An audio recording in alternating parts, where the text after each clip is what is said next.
Umagos sa mga ngiti kamakailan sa Cebu Ocean Park lang sa mga bisita, may nakipagkulitan. Hindi ito mga isda, kundi isang merman. Opo, yung lalaking bersyon ng mermaid o sirena. Meet John Clark, aka Merman Clark, ang guardian of the ocean.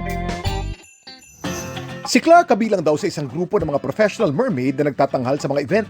Ang kanyang nag-viral na video, kuha raw nung dumayo sila kamakailan sa Cebu. 2 days kami dun sa Cebu Ocean Park to showcase our skills, creativity, and artistry underwater. Si Clark empleyado ng isang technology company.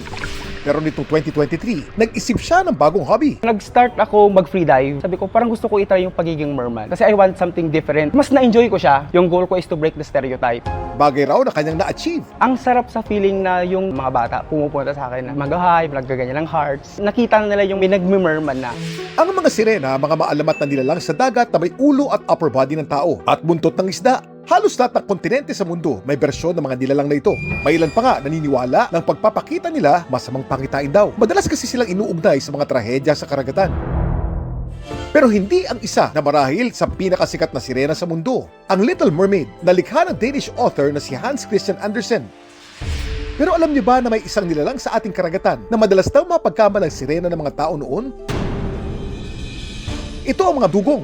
Ang katawan kasi ng aquatic mammal na ito, nagmumukhang katawan ng babae na may buntot kapag nasa tubig.